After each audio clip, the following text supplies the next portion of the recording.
Hello, hello, hello to all the magic makers and change seekers who might be joining me for this live this morning or this evening, depending on where you are in the world. If you're in the Northern Hemisphere, it will be your Sunday evening.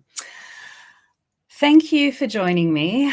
If you are joining me, you might be tuning in through the spiritual events directory page. If you are, please pop a comment in and say hello. I'm just going to pull it up and make sure I'm live. You might also be joining me from the group This Is Where the Magic Happens. Good morning, Tori. I'm loving actually meeting some familiar faces. So I see some of you popping up on each of the lives, and it's really awesome. I love connecting with people and I love establishing those beautiful connections. So thank you for joining me. If you join regularly, or if you tune in regularly, or if you catch the replay even, thank you. Good morning, Soloti. I hope I'm saying that right. Probably not at all. Brisbane, you're in Brisbane. I'm in Queensland as well. Hello, Ray. Hello, Diane. Good morning, Debbie. Look at all these amazing people. Hello, Tyler. Good to see you all here. Like I said, you might be, I think a lot of you are joining me from Spiritual Events Directory, which is fabulous. Shout out to all the amazing, amazing women who contribute and run this beautiful, beautiful show. And you might also be joining me from, hello, Gavin. I am not doing readings, but I am channeling stuff through. So feel free to join me, because if you're here, there's likely going to be something that resonates with you. There's going to be a message that connects. I'm not using cards. I do play with cards. I like playing with cards occasionally, but I don't need them for what I do. It's just a direct channel through source. So by all means, stick around, and I'm sure you will hear a little message from the universe that makes sense to you and to where you are in your in your life right now. You'll have to excuse me. I am on the back end of a flu. Thankfully, I'm feeling so much better, but it was a wild ride, and it was a very expansive one as well, in the slowing down of that and the experiencing of that. Unfortunately, my little trusty phone here is not letting me pull up. It's an old phone that I purely use for this reason. Not letting me pull up the live, of course. So apologies. I'm just going to go through StreamYard. If I don't know who's joining me, if I don't have a name or anything, but I think most of you are all good with this StreamYard thing anyway. All right. So like I said, thank you for joining me. My name is Bron Lee. I am a complex trauma specialist, consciousness, soul alchemist, and founder of Star Collective Institute of Healing. I don't know who's joining me, if I don't have a name. Sorry about that. Most of trauma specialist, consciousness, soul alchemist. Oh, okay. Now I'm talking to myself because it's opened. Gotta love technology. Play around with it for ages. Honestly, it just drives you mad sometimes. But anyway, founder of Star Collective Institute of Healing and creator of Star Method. And Star stands for Storyteller, Alchemy, Rapid Recode. Change your story, change your state, change your life is our little motto, I guess, what we live by. So that's what I come here to talk to you about generally, is trauma work, trauma healing. And a lot of people will think, they hear the word trauma and they think, well, that's not me. I haven't had a really serious event happen in my life, or, I had a relatively good childhood. But about 95% of the population, I would surmise, is walking around in survival mode and with some form of trauma actually directing their past stories, directing their present story, essentially. So rather than the way humans are designed and the way we are programmed early on by our childhood experiences, we end up in adaptive trauma responses and in a state of survival mode, and therefore we are not in our full capacity as creator. And as the divine channel that we are all born as and to be, sharing of our gifts. Christine, if you are here, you will likely hear a message. Yes, exactly, Salote. So is it Salote? Please let me know how to say your name properly. A direct channel, exactly. So before I get on, the first thing I say is, how may I be of service? How may I serve? So whoever is here, I am here to serve you right now with these messages. So stick around if you're here. I do segue down some rabbit holes. I traipse around a little bit. I am going to be talking about tarot somewhat in this particular live. But the way I work is very much, it's organic. Half the time I don't know what's going to come out until it comes out. So Salote, oh, I'm glad I've got it right. Thank you. Jane, good morning. Yes, stuck in trauma, unable to shift. Yes, it is the story of so many. And the shifting and the transmuting of trauma is something that we do ongoing. It's not something that just happens, boom, and magic fairy dust appears and, you know, it's unicorns fighting rainbows. That's not really how it works. It rather, good morning, Donna. Hello, Vicky. It works through us doing the work, essentially. It works through us recognizing the trauma that is behind the triggers that we experience in our life and how we have adapted to respond to those triggers and that trauma and the internal wounding. Because when we have trauma, we fragment, and parts of us end up stuck in those loops, end up stuck in those sorts of energetic spirals, and they create resistance to our forward movement and our creative potential and power.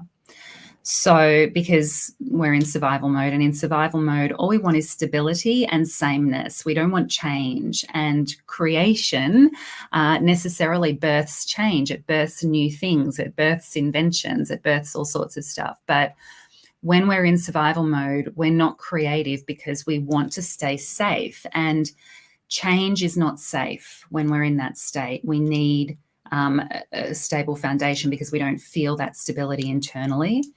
So we retract from change and contract from change, and we therefore contract from our expansive potential. So really healing our trauma is the pathway to our highest consciousness. It's the pathway to birthing our creative genius in the world. But not a lot of people really talk about this. You know, we talk about going 5D and we talk about being enlightened and we talk about all this sort of thing and, you know, accessing universal consciousness and universal wisdom. And indeed, people who, you know, read for you, channel for you, that's really, you know, what's happening. And everyone has that capacity. It's just that the trauma overlays keep us out of our intuitive capacity and potential. If you want to deepen your intuitive capacity and potential, begin to transmute through your trauma, begin to move through your trauma, become the alchemist of your life and start to shift your trauma and create that change. And, you know, you will be amazed at what that does in your life and for your life and how you can apply it to your life, that different perspective of self, that deeper knowing of self and deeper understanding. So, little spiel to start us off. Who here, I would like to know, believes that you have some form of trauma? You may be aware of it. I know some of you have, you know, already mentioned and commented, and thank you for sharing. I very much appreciate it. This is intended to be interactive. You know, how that trauma has potentially played out in your life. You don't need to go into details or into depth. That's not what we're doing here.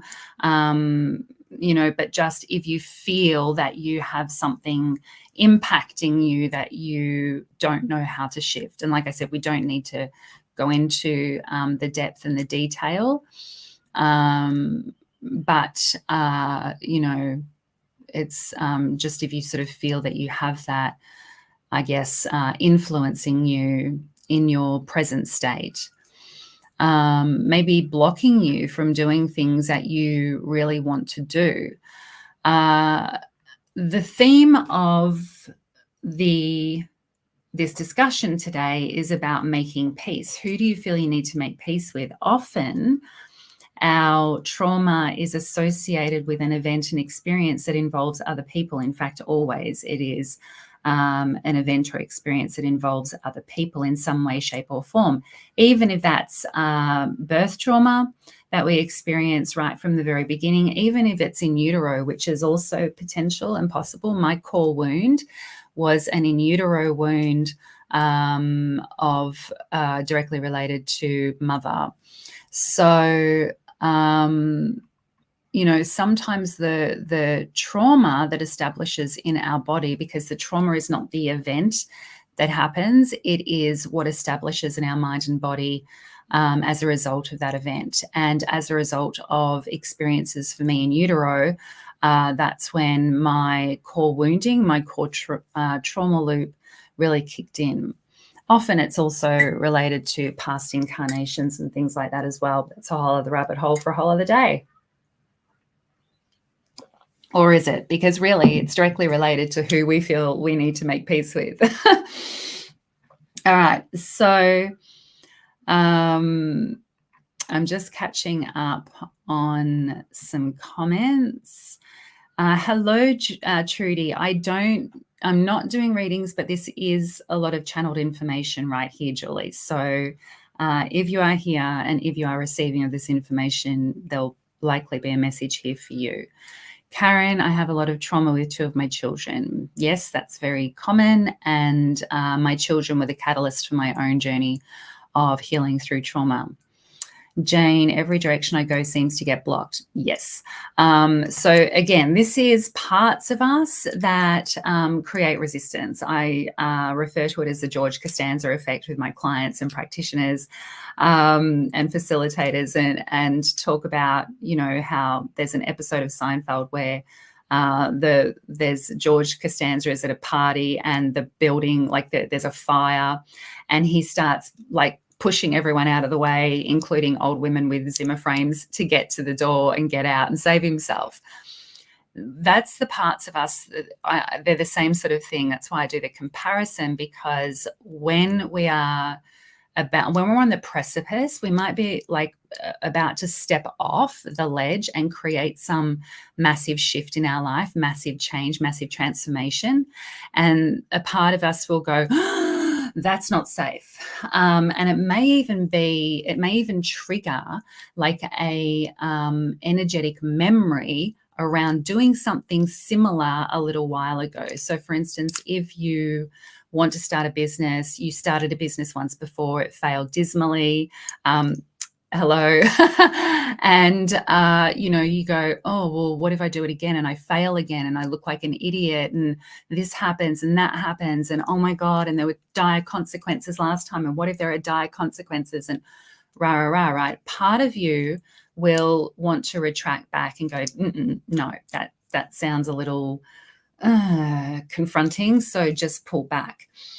But it's the part that's sitting in resistance. It's the part that doesn't feel safe. When we don't feel safe, we don't want to leap out onto, I mean, of course, it's like if you're scared of heights and you get up and someone's like encouraging you to jump off a ledge with an elastic band on your feet, you know, bungee, and you're terrified of heights, it doesn't matter how much encouragement they give you. If you at a foundational level do not feel safe, you are likely going to just go, you know what? No, I can't do it. Some people will leap, beyond the fear, and that's when we're confronting the energies of our trauma. But a lot of the time we'll retract back because that feels safer for that part of us that's not feeling safe, and that part wants to stay in our comfort zone. So that's where blockages happen, Jane. And again, it's through transmuting, through working through the trauma in a way that it empowers you over those experiences rather than continues to pull you back into the narrative and the pain of it and the fear of it and the grief of it and the guilt of it and all of those sorts of things. So very, very important to be doing that work. It's essential, I would say, at this time for every human on the planet, in fact. And if we want to talk about, you know, something that recently played out, right? Who do you need to make peace with? Who do you need to make peace with, by the way? Do you feel that there is someone in your life that you need to make peace with? I'm thinking about recent experiences, of course, with actors that we saw on the world stage whose traumas are obviously playing out for them. You know, if you look at this situation, and I'm not going to sit here and rattle on about it because I think enough has been said and it's just ridiculous at this point, because I think people have missed the point. The point of that whole scenario was we were seeing everybody's trauma playing out in that room on that stage, right? That slap was trauma playing out. Those words were trauma playing out, and anger coming out, and, you know, all of the things that humans repress because we have to play nice, right? And we have to act nice, and we have to, you know, act like we've got all our shiz together, when often we don't. And, you know, we adult and we kind of fake our way through things. And then suddenly something boils up and boils over, and there's a big catalyst and a big trigger. And we saw that play out, you know, on the world stage, literally, and the consequences thereof, right? But, you know, then again, there's a punishment. There's a punishment for allowing the anger to come out. And of course, it wasn't necessarily in the most healthy way, but then we're not taught that either. We're not taught healthy expressions of these emotions, which is energy in motion. We're not taught how to express and how to feel through these things in a healthy, productive, expansive way, right? We contract back and then we attack, and, you know, all those sorts of things. We project, we repress. It's just a mess. It rhymes. It must be right. So learning how to work through our trauma is a way of learning emotional intelligence, growing in our emotional intelligence and expanding into our awareness of self and our highest consciousness and our highest potential. Very important. I would, you know, love to work with some of those people who were up on that stage. You know, even the effects of stress, you know, there was a lot of talk about Jada Pinkett Smith. I'll just obviously say names. And, you know, she's experiencing alopecia and, you know, all that sort of thing, right? Which when you're in the public eye, obviously, and you want this facade of your life being perfect, because actors rely on the facade of their life being perfect. A lot of people rely on the facade of their life being perfect to just get by and to just make it through and to just, you know, get up in the mornings and kind of say it's all okay. But they're relying on a facade. They're not actually feeling it. And so, of course, it's going to manifest. And then you can't hide it, right? Then it becomes really tricky to hide. And we look at how all the ways it manifests with famous people.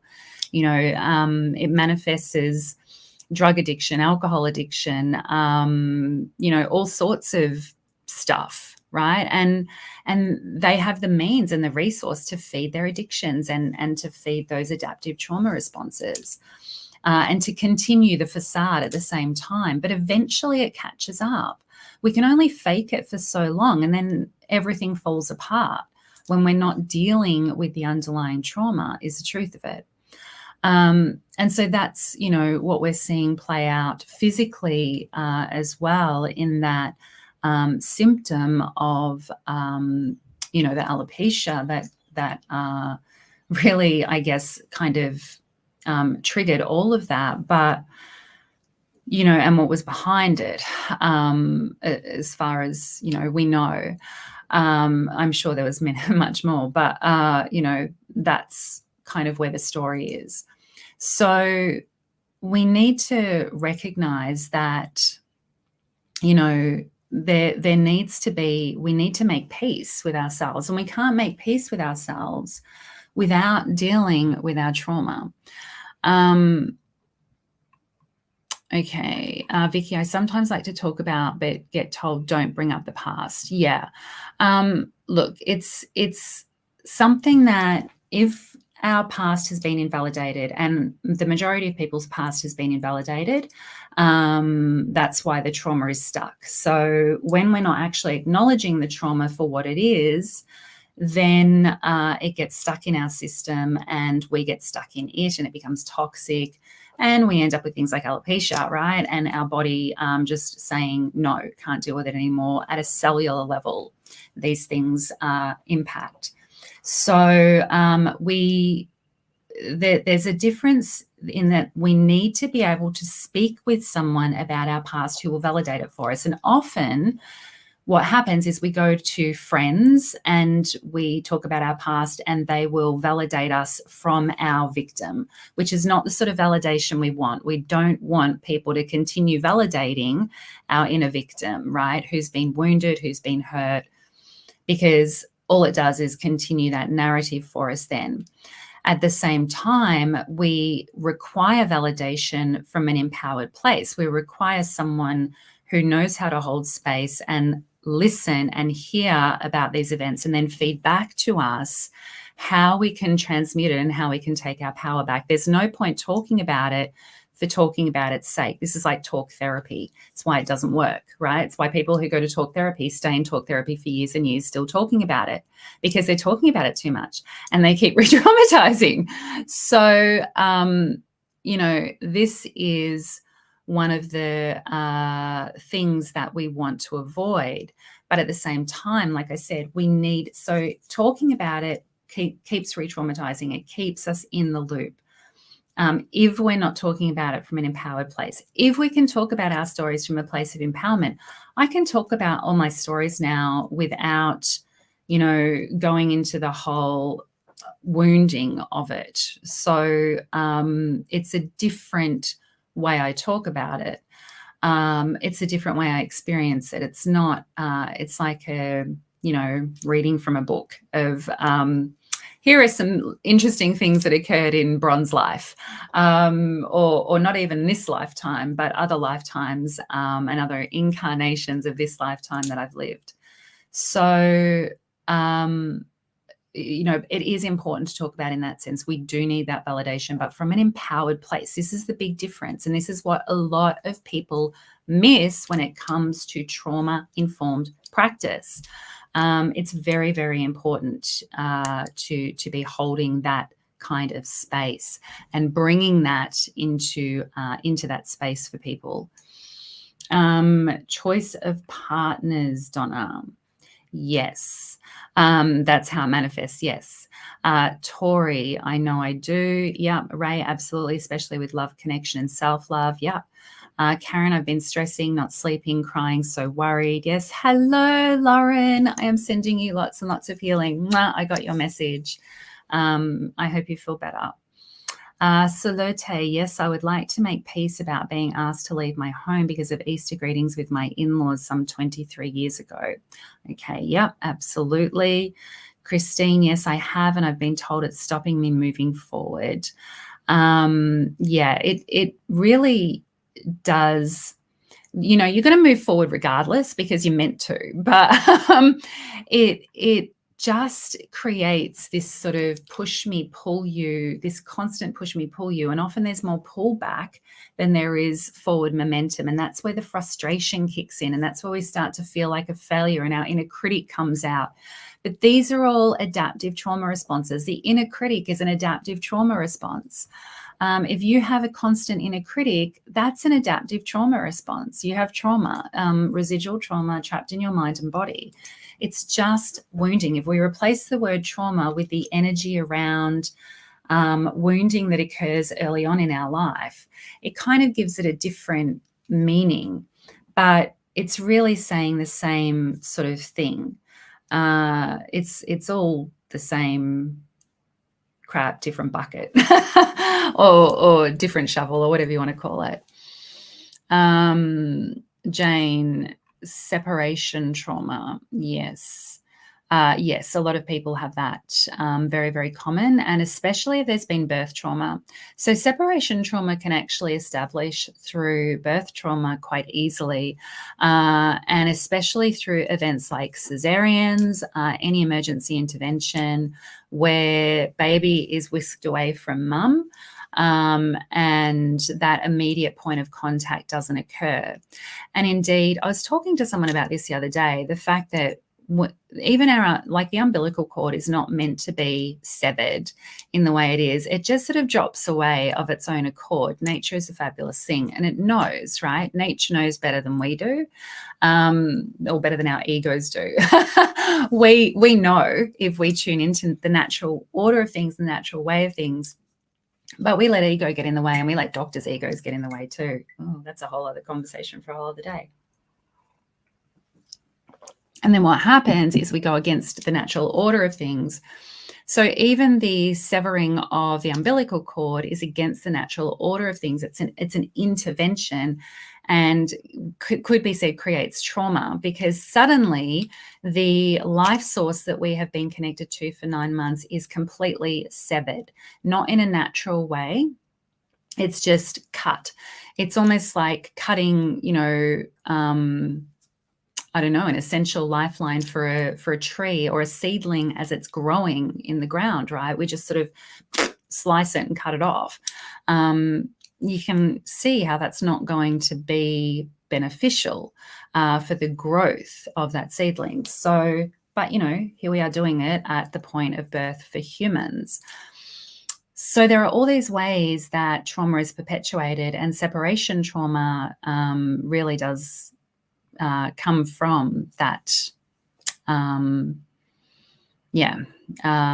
originate from that moment of birth, Jane. So I don't know if you know what was going on for you at your birth, or even while your mother was pregnant. Like I said, my stuff established, my core wound established during in utero during my mother's pregnancy. It was actually her wounding that I took on. And that's quite, often it happens energetically as we are kind of switching on, because our chakras switch on in utero. So it starts at the root. And as we develop as a fetus and as a human in a cellular form, our energetic development is occurring as well. And we're starting to absorb energy. We're very empathic, and all of our energy centers are switching on. And any kind of energetic karma that we still have to play out from, past lifetimes that we perhaps haven't yet resolved through, we haven't yet learned through, to the point where we have, we've kind of done that lesson and we're moving through another one.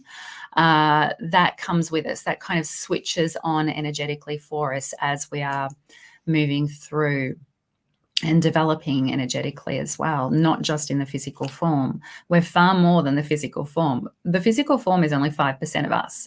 The 95% is what you can't see. It's the 11 billion bits of data that you're processing every second. It's all of this stuff that is going on underneath the surface. It's energetically. You are energy, right? That's why we are largely water, because we are conductors of energy, and we expand and we contract as energy, and we do all that stuff. So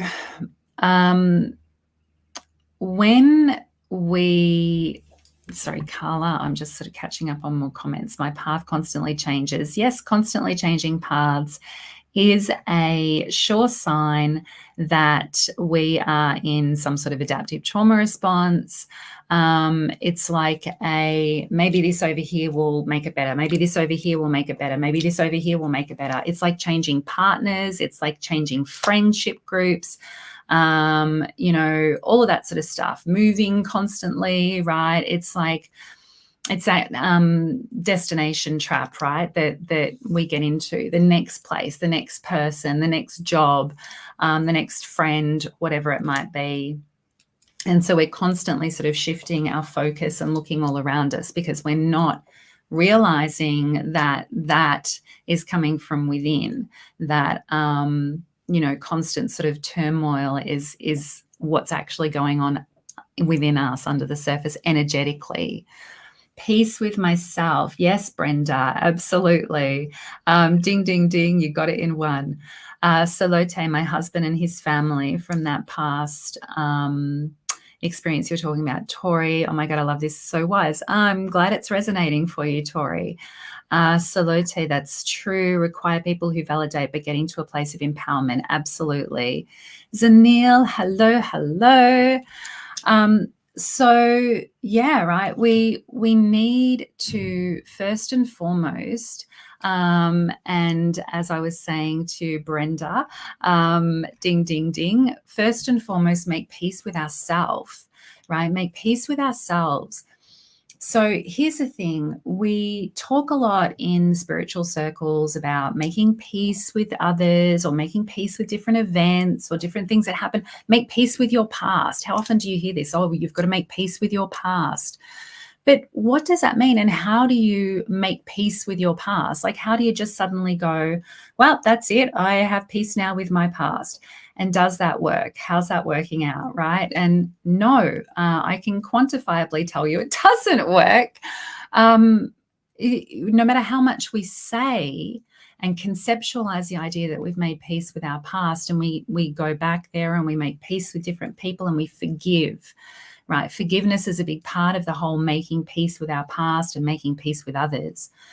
But, no matter how much we say it, it's still like all of the other shiz seems to happen, doesn't it? Like all of those patterns, like I'm saying it, I'm doing the mantras, I'm, letting go, I'm doing the rituals, I'm cutting the cords, yet all of the same wounding seems to continue to appear over and over and over again. And the problem being is that what we try to do is conceptually do these things. So we try to conceptually heal ourselves, really. And we say, we'll do it through a path of forgiveness. So I forgive that person. We want to give, forgiveness. We want to give this sense of peace to others and a feeling of, being at peace in our relationships. But often we're not receiving of that for ourselves. Often because we've been taught by the trauma that we hold on to and the beliefs that establish around that, we're not good enough. We're not worthy enough. We're meant to suffer. We're meant to go through life in this hardship. It's meant to be hard work. Whatever the beliefs are that establish, generally the overarching belief for everybody is I'm not good enough or I'm not worthy enough. This is really at heart the core womb wound that we all carry is this I'm not good enough. The reason that we carry it is because this is the pathway to our enlightenment, the transmuting through the wound of the I'm not good enough, and the darkness and the shadow of that is how we get to the enlightenment of self. It's how we get to the higher awareness of self, the higher potential, the power, right? It's initiating through that trauma and through that wound of I'm not good enough and I'm not worthy. But often we'll retract back from it, and we'll go into that space of I'm not worthy. And then we're not allowing ourselves our own forgiveness. It's like, I don't deserve that. I don't deserve to forgive myself. I can't forgive myself. I'm so guilty over that. I feel so much shame over that. I wish I hadn't have said that. I have so much regret over doing that, over behaving that way. Why did I do that? I could, if I chose to, I could carry around a lot of mother guilt especially around my firstborn. There were many, many ways in which I projected my trauma onto her. So, I could quite easily sit in the guilt of that and the suffering of that and the pain of that. But here's the thing. I don't want to continue passing down the baton of all of that, of all of the trauma associated with that core wound, which is, from my mother wound and probably her mother wound and probably my great-great-grandmother wound and, from way back when. So, we really need to then look at, how do I make peace with myself? First and foremost, that's what we need to do. We need to make peace with ourselves. If we have aspects of our relationships that are playing out in our life, be it past or present, that, are really, they trigger us. They bring up a lot of stuff for us.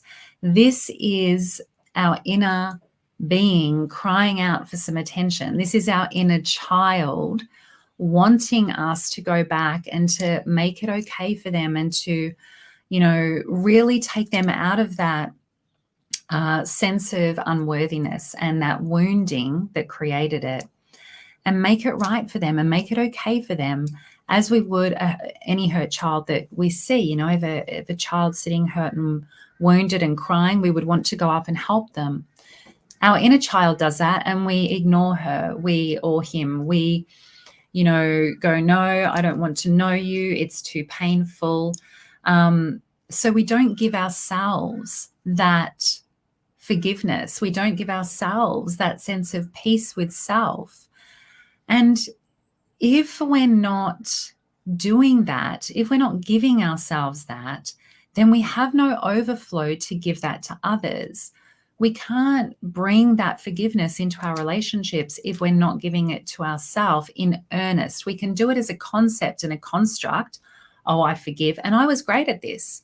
I did it for many, many years. I did it until the point of nervous, breakdown, emotional breakdown, physical breakdown, financial breakdown, everything in my life breakdown.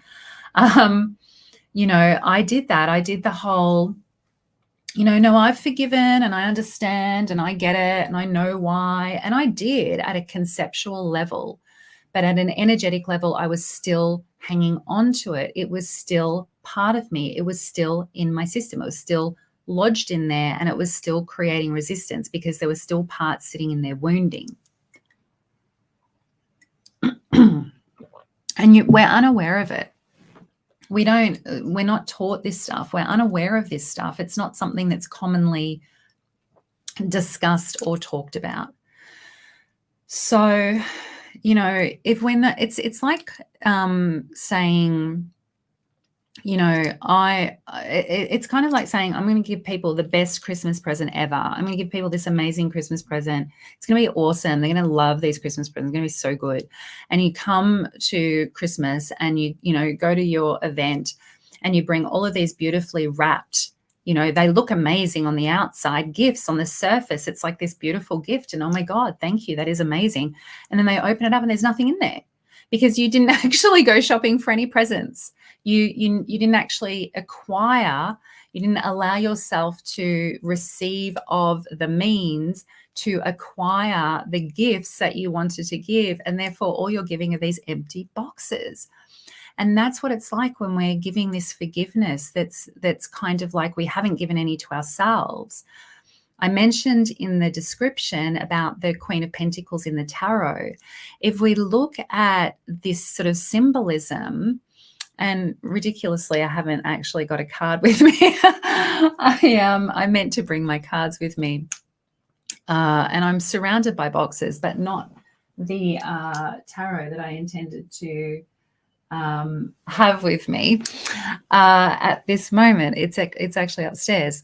But the point being, the Queen of Pentacles is really, she has this abundance of pentacles. She has a number of pentacles, and she's giving a number of those pentacles away, but she's only giving a small portion. It really represents the fact that she's only giving of a percentage of what she receives for herself. First and foremost, she receives for herself. She retains for herself. She gives to herself. She makes sure she's taking care of her own needs. And then she gives from overflow. She gives from a cup that's running over, overflowing with that which she's giving herself. So, you know, when we give love, if we are giving self-love, we can give from an overflow of that. So we're not feeling like we're kind of being drained. Often when we love people, we feel like it's very draining, those relationships. You know, many people will love. I mean, I love my kids, but there have been many, many times in my life where I just thought it was so draining. You know, this, like, it's so hard to be a mother, and it's all guilt, and it's this, and it's draining, and it's that, and you know, all of this stuff. And it was all around suffering and sacrifice, right? My core wound. Yes, Ray, always feel drained in love, right? Because we feel like we're constantly giving, and we're giving, but we're giving from an empty cup because we're not allowing ourselves, we're not giving ourselves the capacity and the freedom to receive of that love. We're not giving ourselves the gift of sitting in that love. How you keep your cup full, Tori? Absolutely. You keep your cup full by honoring self, by really, you have to, it's really about doing the inner work and letting go of the stuff first and foremost, because you can't fill up your cup when it's already full of crap, right? If you're, let's use a car analogy. If you're driving around in a car and you've got really crappy petrol in that car, maybe it's full of dirt and grime and, you know, a bit of water here, like it's just bad petrol, right? That car is eventually going to conk out. It's, the motor is not going to like it. It's going to die. You know, it's not sustainable for the car, right? But you can't pump new fuel into there when you've already got all of this crap sitting in it, right? If you're already kind of driving around with all this crappy oil, engine oil, whatever it is, you can't, you've got to take that out. You've got to siphon that off. It's like an oil change, right? A grease and oil. You've got to get rid of the old stuff that's gunky, that's got gunk in it, and let, in order to allow the good stuff in, and allow the new stuff in, allow the love, right? We sit in a toxicity of like a swamp of anger, guilt, repressed fear, shame, self-blame, all of this sort of stuff. We have to siphon all of that off in order to allow space for the infinite love that surrounds us and that we are tapped into it and connected into all the time. It's not so much about keeping the cup full, because the cup is innately full. We are universal consciousness. We are full of universal consciousness and energy. We should not be depleting our energy. We should not feel depleted all the time like we do in this world. We feel depleted because we've got nervous systems in hyperdrive. You know, we're in a constant state of survival, which means we're in a constant state of hypervigilance, which means we're always on, right? Even that's why people don't sleep, because they're on while they're meant to be sleeping, because we don't feel safe. It's like always needing one eye open and where's the next danger coming from? So our cup is full, but we become disconnected from that. We become too full of all the other stuff, the repressed stuff. 80% of our energy, this is from the emotion code, and I'm trying to think of the emotion code dude's name.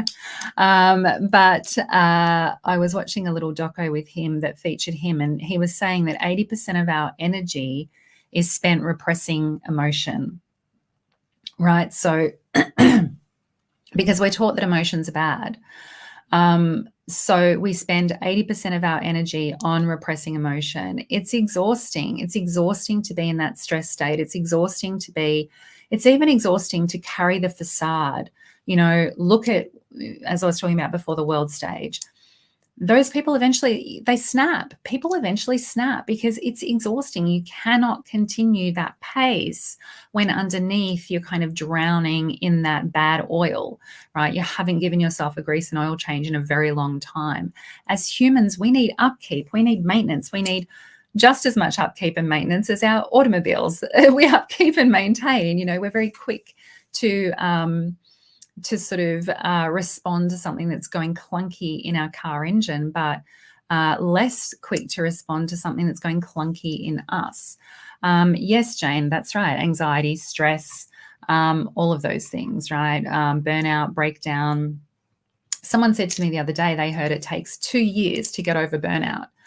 And I thought, wow, 2 years to get over burnout. Why do we even allow ourselves to get to that place in the first time, in the first instance? And it is simply because we do not give these things to ourselves. We do not allow ourselves the space for, to look at what's under the hood, to look at the things that, why is the engine light on? What needs our attention within? We often direct our attention without, thinking that that's where the answers lie. That's where we'll find the solution to whatever problem that we're facing. If only I can control that thing out there, that element, that person, that, situation, whatever it might be, then things will be good. And that's not how it works. It's an inside job. It really is. And it's a working through what is there, acknowledging what is there, working through what is there. If you look at, Maslow's hierarchy of needs, he pretty much outlines the whole journey through trauma. We need the awareness, we need the, shift in perspective, we need the realizations and the recognitions of self, and then we need the actualization of self. All of this, what he describes, the hierarchy of needs, is the need for humans, what we need to move through really in order to live as our highest expression of self, as our highest potential of self, without the burnout, without, and being able to be of service, right? Be of service to others. We think it's selfish to do the inner work. We think it's a lot of people don't want to spend the money on themselves. Oh, no, that's too, I didn't want to. Right? I was, oh, no, I can, my family needs that. My landlord needs that. Someone else needs that, right? And I'm not saying spend your rent money on, but, needs all the time. We do it all the time because we don't think we're worthy and deserving. It's never about all of the things we tell ourselves it's about. It's because we are pretty good at manifesting what we need. I mean, humans are the most incredible manifestors on the planet. We can manifest anything we need. It's what we're telling ourselves about what we deserve that blocks us from doing so. Sorry, I've got the hangover cough. So,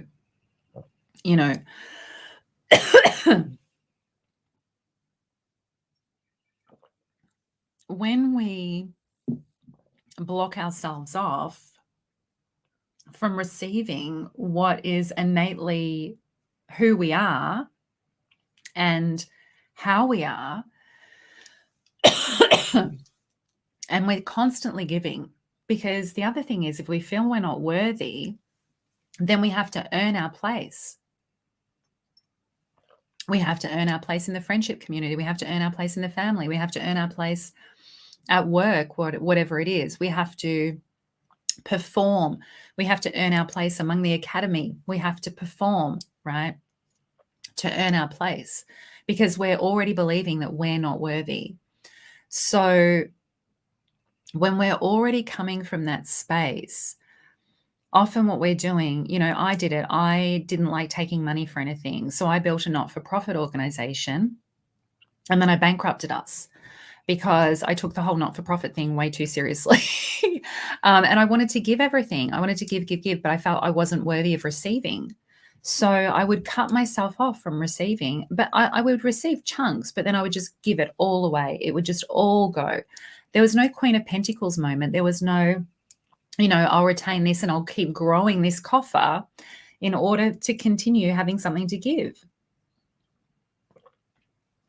Because I didn't feel worthy of hanging on to the coffer. I didn't feel worthy of the coffer. So I just kept throwing it away, giving it away, making poor choices, trusting the wrong people, getting ripped off ultimately was what happened. And all because I didn't feel worthy of receiving, and therefore I'd cut myself off from that. But because I didn't feel worthy of receiving, I was also a people pleaser. And so I wanted to give. I had nothing to give. I wasn't being the Queen of Pentacles. I wasn't holding on to some wealth in order to continue growing and expanding that wealth, in order to be able to continue to give and be of service. So what happened? The not-for-profit folded, and I was of service to no one, including myself and my family. Hello. So when you give without receiving, you're essentially giving from a vacuum. It's like a vacuum that's filled with this energy of lack and fear and guilt and shame and I'm not worthy. And, like I said, it's like handing that beautifully wrapped bunch of Christmas presents over to a group of people, and them opening it and there's just nothing inside. We need to first and foremost give to ourselves. We need to stop distributing from the leftovers. We kind of distribute from the leftovers. And that's how I learned to function. That's how I learned to operate. It didn't matter how tired and exhausted I was. I had to keep giving. Whatever was left in the tank, I had to give it to someone else. So instead of giving from a cup that runneth over, we're giving from this cup that's already been bled dry, and we're kind of like trying to get a few drops out here and there. We're not actually helping anyone. I wasn't helping anyone in that state. I was in a dreadful state. I was triggered all the time. I was exhausted all the time. I couldn't function properly at all. So, I was in depression, anxiety, stress, 24/7. It doesn't help anybody. Jane, I missed your earlier comment. Umbilical cord still attached with the first. Lessons to be learned, but still attached. Past life, but it needs to go so I can move on. Yes. Need my power back. Yes. So true. Ray, I always feel drained in love. Tori, yep. So we've discussed how to keep the cup full. Empty the cup first. We need to empty the cup first of the crap, right? Get rid of the crap. And then we can, fill up. Then we can recharge. And once you get rid of the crap, you'd be amazed how quickly the recharge happens. I remember I actually had chronic fatigue, fibromyalgia. I was in constant chronic pain every day. It was just my life. I'd grown accustomed to it to the point where I was ready to get a disability pension and just give up. And then when I was diagnosed with complex PTSD, and when I went and did this trauma work that I eventually trained in, the first session, I walked out of the first session, honestly, like I was a 2.5 hour drive from my house at the time to this person who did this. I could have skipped all the way home. I had so much energy. It was like a switch had been flicked. And that's the only way I can describe it. And I had, driven there like, oh my God, how am I going to get home? It's so far. I felt like I could have skipped the whole way home quite merrily. I had more energy than I could remember having, literally, than I could remember having in this lifetime. I was like, surely did I have this much memory when I was a child? I must have had this much energy when I was a child, but I literally could not remember experiencing that. So you would be amazed when you start to shift this stuff and the energy around it within us, how quickly things change and how quickly things shift. I'm not saying it's a magic panacea. It's not. And it's an ongoing process. I was just shifting through stuff with the flu for 3 weeks, right? It's an ongoing process. It's not unicorns fighting rainbows. But it becomes so much easier. It becomes so much more expansive when we move through these things and shift through these things from the self-actualization tier of Maslow's hierarchy, right? Once we get there, once we get to the self-actualization, the movement through when anything's triggered is so much easier. It is so much more spacious. It is so much more expansive. And we just go, like, it's a whole other level of power and potential that opens up. It's incredible. Yes, Salote, 80% of energy is suppressing emotion. Yes. Laurie, with this said oil change, what would be the best way to do it? Journal. No. Journaling is one thing. There's different things, but really you need to work with someone is the best way to do it. It's the only thing I could recommend. I tried all sorts of ways in my 23 plus years of searching. I had done a lot of my own work. I'd done a lot of stuff, but it was all on my own, or with mainstream therapists, and they a lot of the time don't really get the deep underlying trauma and where it sits and how to get to it and how to shift it and transmute it. It's a process that once we learn it, once we know it, we can apply it all the time throughout our life. It doesn't stop. And that's what you want. You want a process that you can apply constantly. You want to move through something that's going to give you the tools, that's going to give you the knowledge, that's going to give you the awareness, the realization, the self-actualization to be able to just move through things in the moment. That's what you want, because that's where your power lies. You don't want something that, you constantly have to sit there and journal, or you constantly have to do this, or you constantly have to do that, because it is a lifetime of transmutation. As long as you're alive and being human, you're doing the work of a human, and the work of a human is transmuting the collective trauma that is a part of our story at this moment. So if you're alive at this time, spoiler alert, that's what you're here to do. And so you really want to move through a process that's going to give you those tools ongoing is what I would highly recommend, whatever resonates for you. I'm going to, in a moment, tell you about the work that we do a little bit more. So if you want to reach out, go for it. The work that we do with Star is all of this that we've been talking about. This is what we teach and guide and help you to move through. Ray, Maslow's work is awesome. It tells us how to be phenomenal human beings as far as I'm concerned. Trudy, chronic stress trauma can trigger complex PTSD through the HPA axis flight of stress hormones. Yes, absolutely. This can result in a shrinking. Yep, it does result in a shrinking of the hippocampus, our memory faculty. It also means the amygdala it becomes enlarged, and therefore that trauma response triggers much, much easier. As well, which is how we get stuck in that fight, flight, freeze place. Maslow's model of needs is outdated. The greatest need is to feel safe. When we're in self-actualization, I think that's when we feel safe. Yes, if we are stuck in chronic survival mode, we cease to thrive. That's absolutely true. And self-actualization is actually that point of where we can live as self, where we feel safe enough to live as self. So that's where it's very pertinent, I think, to that hierarchy and why it's there. Because, we're not going to self-actualize if we don't feel safe. That's just the way it is. But and also the self-actualization creates a sense of safety and creates a sense of stability. That's the other thing. The self-actualization and living in congruence with that is really what gives us that grounded sense, that foundation of no matter what, I'm good, right? Because that way we're not kind of flipping and chopping and changing and at the whim and mercy of what others think of us, or how the world is, or how we perceive the world to be. Tiffany, hello, lovely.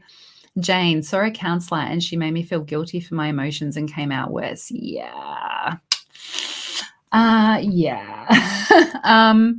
Not really what you want, Jane. And again, unfortunately, there's a lot of misconceptions about trauma, I believe, especially when it comes to, there's a lot around the science of it, yes, but there's not a lot around the spirituality of it and the spirit of it.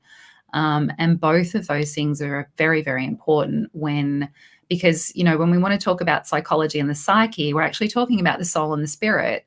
But ironically, all of that's left out of discussion around the soul and the psyche, right? So, hello. It's there's a lot of focus on the constructs and the concepts of things like trauma, but there's really not a lot that is applied in practice that honors and recognizes the symbiotic relationship between the science of it and the spirit of it. The two go hand in hand. Tiffany, I'm doing this now. The lows are not as low. The alignment with self is bringing wonderful synchronization. I'm so pleased, Tiffany. That's amazing. Love listening to you so very much. I love you joining me. And I'm very, very pleased to hear that.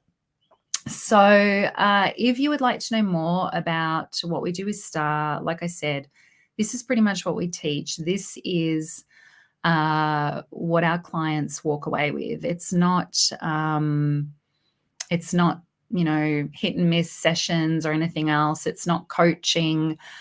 This is deep work that we get in and do. We work with hypnotherapy that is very unique in that we work with the unconscious as well as your superconscious connections. So it's a very different level of journeying than what you've probably experienced with anything else.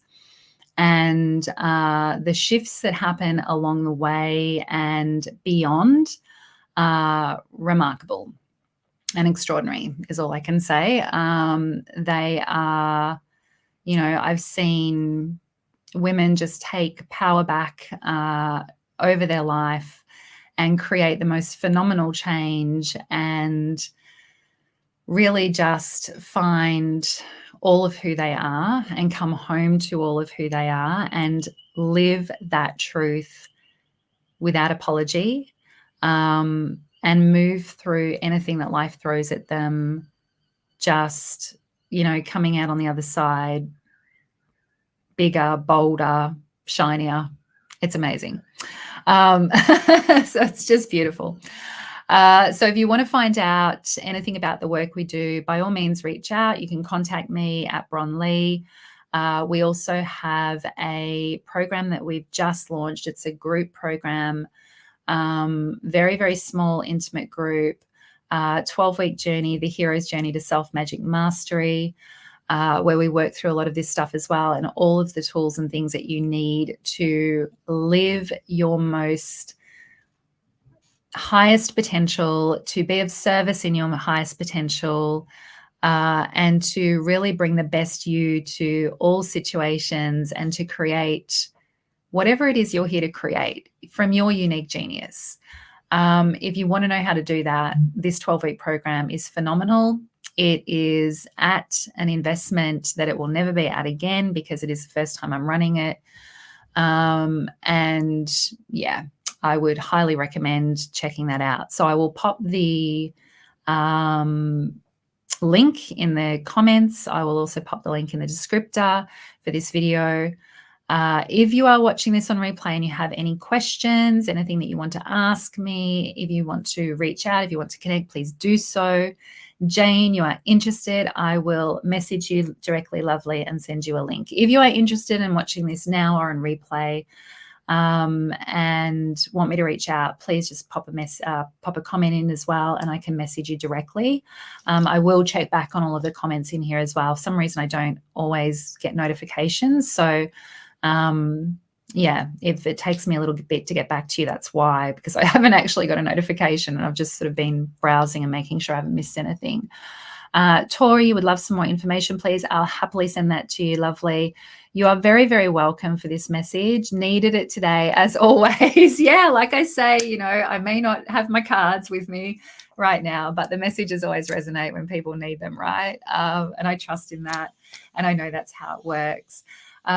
So Jane, Tori, I will be in touch. Thank you so much to everyone who joined me once again today. I love these little chats and conversations. As you can see, this is how I share my unique genius. This is how I share my message with the world. It is what I am most passionate about. It is what I love.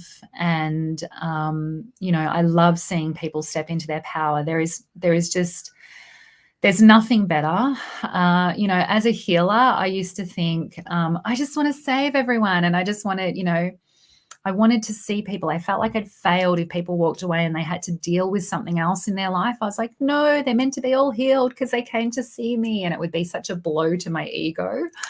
But, when we recognize and understand that our power isn't in, magic fairy dust and everything is hunky-dory, our power is in, really being able to navigate whatever comes up for us in life. It's not that things don't come up anymore. It's just that we navigate through them in a whole other way, in a whole other awareness, in a whole other way of being and responding and acting, and making all these different decisions that lead us down a different, beautiful path.